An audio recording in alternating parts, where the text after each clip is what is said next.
behalf of moviegamenostalgia.com. I hope you're all well. I'm here with another little movie review, and it's a film called Battle Scars, not to be mixed up with a 2015 version. This is a 2020 version of a film called Battle Scars. Please, if you're new to the channel, push that subscribe button, push the bell notification, so you know when these little movie review vlogs, TV drama reviews, information vlogs are coming out.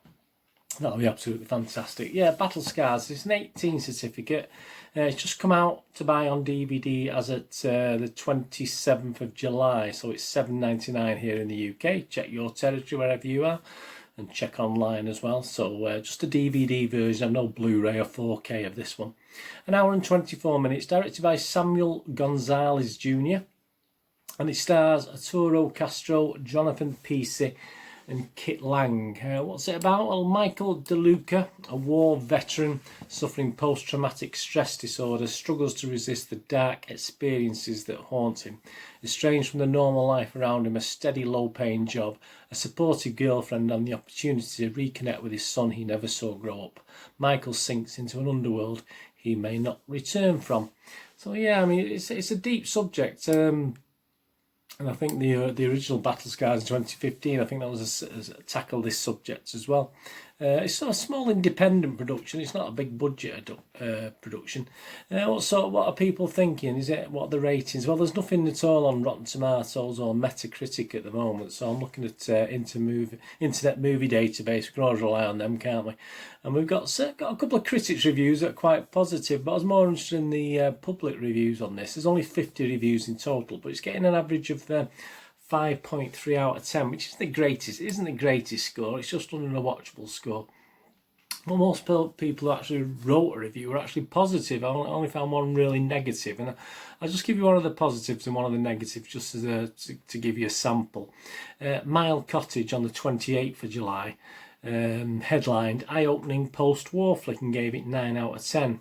Went on to write, this independent movie really takes you for a ride. Part psychological thriller, part post-war film seen through the eyes of the main character. It goes deep into some of the realities of post-war life for soldiers and the effects of PTSD. I enjoyed the ride. Check it out if you're into this genre.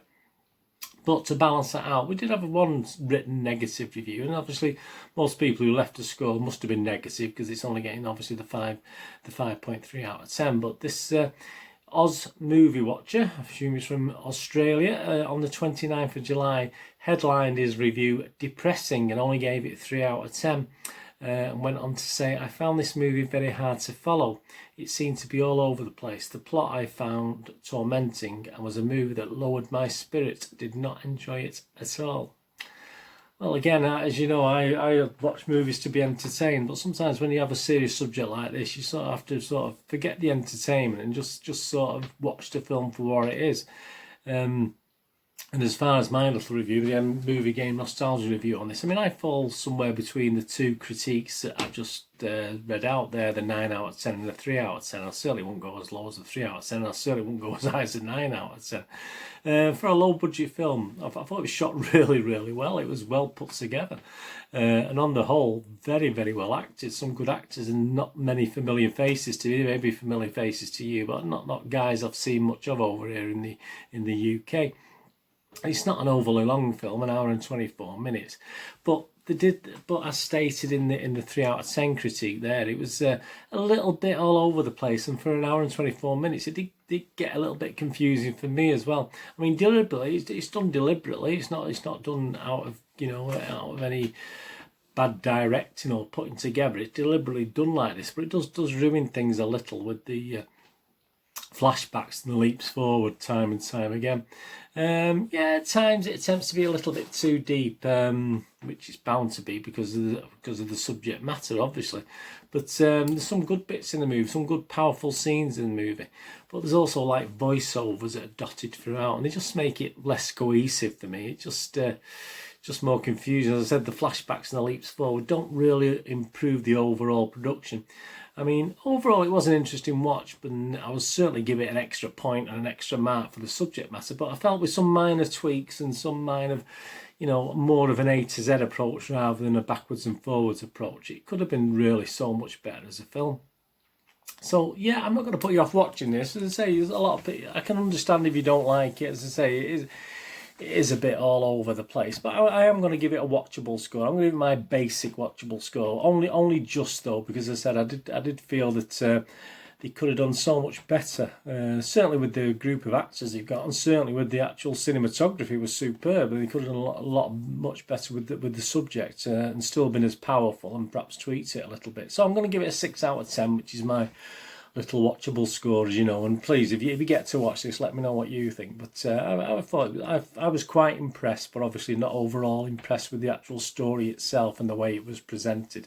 Even though all the elements, if you put them in an order, I think it would have been a far better film rather than being a mishmash of stuff.